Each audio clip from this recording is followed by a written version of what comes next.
بسم اللہ الرحمن الرحیم۔ ناظرین، اس ویڈیو کلپ میں آپ کو یہ بتایا جاتا ہے کہ جو اگیتھی گندم ہے اس کے سٹے نکلے ہیں تو ان میں دانہ نہیں بن رہا، اس کا حل کیا ہے؟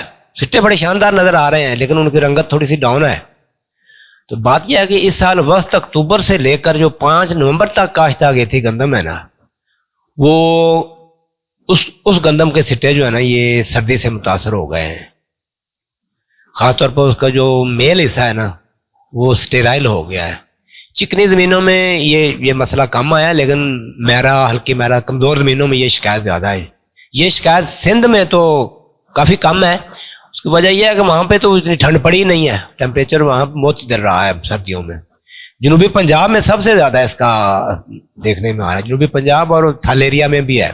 وسطی پنجاب میں اس کی شکایت کم ہے، بالکل یہاں بھی اس طرح کے سٹے نکل رہے ہیں کہ جن سٹوں کی رنگت ہلکی سبز ہے، اندر دانے کوئی نہیں ہے، گول گول سے سرسوں جیسے دانے، وہ اویول ہی ہیں، جو ابتدائی دانہ ہوتا ہے نا وہی ہے، اس سے آگے بڑھنے کا کوئی چانس نہیں۔ سٹے کا منہ بھی تقریباً کھل جاتا ہے۔ تو شمالی پنجاب میں اور رائس زون میں تو کوئی خیر مسئلہ ہی نہیں ہے، وہ تو ابھی گندم تھوڑی لیٹ ہے تو وہ ساری کی ساری اسکیپ ہوگی، وہ بچ جائے گی، اس میں اس طرح کا مسئلہ نہیں آئے گا۔ دیکھیں، اگرچہ اگیتھی کاشت پر ہم سب لوگ زور دیتے رہے ہیں اور اکثر سالوں کے دوران اگیتھی گندم جو ہے اچھی رہ جاتی ہے، لیکن یہ جو اس سال جنوری کے دوران مسلسل شدید سردی کا جو ایڈوانس علم ہے نا، یہ کسی کو نہیں ہوتا اس طرح کا۔ یہ تو 40 روزہ عذاب کا چلہ لگ گیا ہے، یہ عذاب کی کیفیت تھی تو اس کا توڑ نہیں ہے۔ یہاں تو جو سیاسی موسم کنٹرول کرنے والے جو ہیں، جو پریس کانفرنس وغیرہ کروانے والے، ان کا توڑ نہیں ہے، تو یہ تو اللہ کا عذاب ہے۔ دیکھیں نا ذرا، اللہ پاک کی طرف سے قرہ زمحریر کا عذاب تھا۔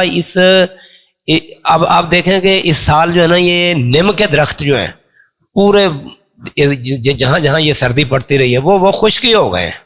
حالانکہ نیم کے درخت جو ہے نا ان کے پتے جھڑتے ہیں مارچ کے آخر میں، اپریل کے شروع میں، لیکن اس سال جو ہے یہ جنوری میں ہی گرنے شروع ہو گئے، خشک ہو گئے۔ تو گندم کیا چیز ہے اس کے آگے؟ بات یہ ہے کہ جن کی گندم خالی سٹوں والی ہے نا، یہ نقصان عام طور پر 5% ہے، کہیں کسی جگہ پہ 10% بھی ہے۔ تو بعض جو زیادہ اگیتھی لگی ہے اور کمزور زمین ہے، پوری خوراک بھی نہیں ڈالی گئی، وہاں پہ 30-40% تک بھی اس طرح کے سٹے نکلے ہوئے ہیں۔ اس پر کوئی بھی چیز سپرے کرنے کا کوئی فائدہ نہیں ہے۔ یہ جو دانے اس کے اندر نظر آ رہے ہیں بریک یہ اسی طرح ہی خشک ہو جانے ہیں، انہوں نے یہ دانہ بڑا ہونے کا کوئی چانس نہیں ہے۔ یہ ایسے نہ کوئی مزید خرچہ کہ یہ ایک ایکسیڈنٹ ہو چکا ہے۔ اگر یہ ہے کہ کسی بندے کے 2-4-5% سمجھیں گے کم سٹے اس طرح کے ہیں، زیادہ تر جو سبز ہی ہیں، جو سبز ہیں ان کے اندر پورے دانے موجود ہیں، وہ بڑھیں گے، تو وہ تھوڑی تدبیر کر لیں، پوٹاش کا اضافی استعمال کر لیں، پولی سلفائڈ فلڈ کر لیں، یا کوئی سپرے کر لیں پوٹاش کی، تو وہ باقی سٹے جو ہے نا ان میں ذرا طاقت آ جائے گی، ورنہ پیداواری گراوٹ جو ہے نا یہ تو آ گئی۔ اصل میں یہ نقصان تھل ایریا، چولستان اور جنوبی پنجاب کی کمزور زمینوں میں، یہاں پہ خوراک بھی کم ڈالے گی، وہاں پہ یہ نقصان زیادہ ہوا ہے، پنجاب کے باقی علاقوں میں یہ نقصان نہیں ہے۔